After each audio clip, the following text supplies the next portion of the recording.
Hi there.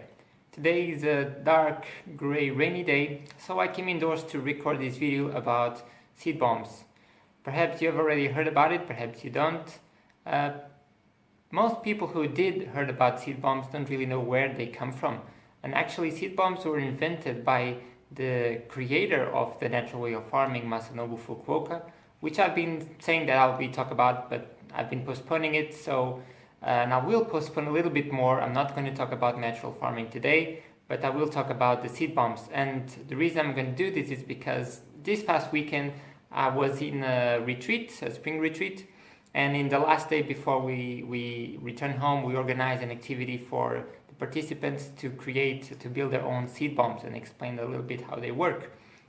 So what are seed bombs and why would you want to use seed bombs? They are basically small balls, like meatball size, made of soil, clay, and seeds, which you can use whatever seeds you want. So usually you take clay in a powder form.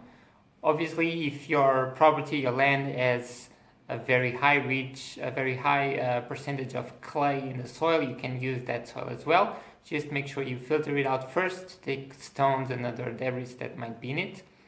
And then you mix compost. Try to again use something which is very fine so you can mix easily with the clay, and obviously try to be chemical free. And then you have the seeds, which can be just one variety of seeds, or you can mix different varieties of seeds. So the portions are more or less 5 parts of clay, 2 parts of compost, and 1 part of seeds. Now, why would you want to do a seed bomb instead of just spreading seeds all around? Well, basically for 2 reasons. Seed bombs will guarantee that the seed will sprout when the right conditions are met. So basically when the rain comes and you have water available for the seed, the clay will dissolve, will melt, and the seed will get to water. You'll have compost, so it has water and food, and everything is ready for her to sprout, for the seed to sprout. And the other reason is protection. Now, if you spread seeds all around, eventually many of them will just disappear because birds will eat them, ants will steal them, and mice, rodents will also get them. So the seed bomb basically creates a shell of protection. That's what we use the clay for, a protection, so that the seed inside is totally isolated from the world. So only when the rain comes and the seed is ready to sprout, it will actually begin its process. So I recorded footage from this activity we did in this retreat, and I'm going to show you. I don't have materials here, but I'm going to show you a little bit of how we did the seed bombs. So each participant had a little bit of clay and compost and seeds, which they chose, and they mix it. Now when you mix, you want to mix the clay and the compost first, get it in a homogeneous mixture, and then you mix the seeds, and then you add water. Now when you add water, you want to add a little bit of water, and then if needed you add more.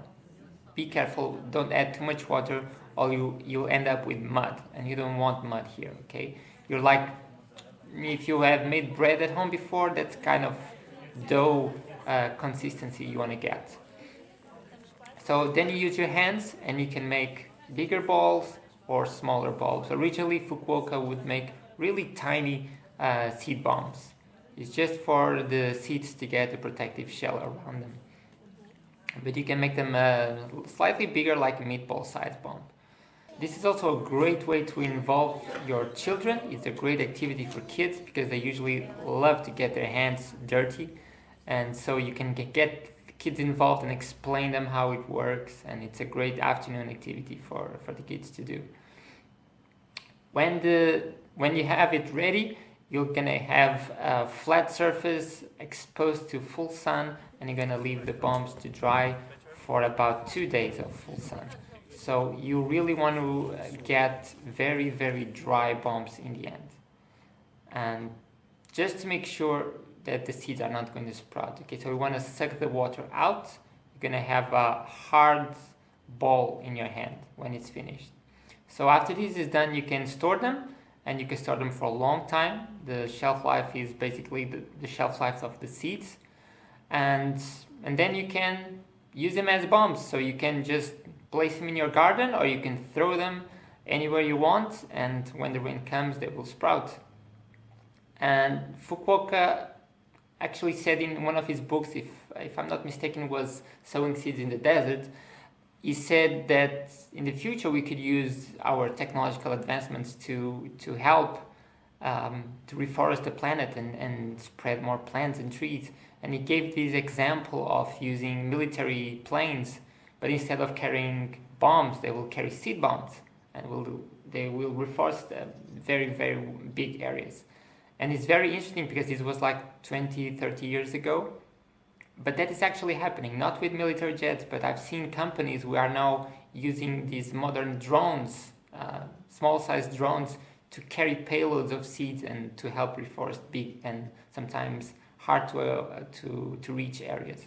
So somehow he was a visionary, and he predicted some things, and they are happening.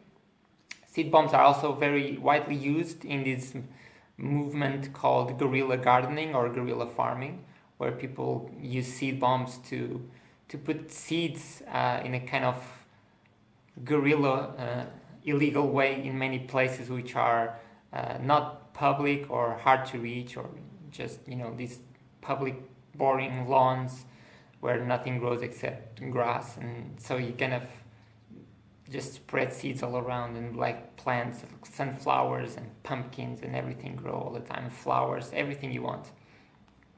So give it a try, and if you have any questions on how it works or something that did not go as you expected, be sure to leave a comment below. I'll try to help you out. And I'll be back soon, and next time I will for sure be talking about Masanobu Fukuoka and the natural way of farming. Until then, bye bye. Thanks for watching.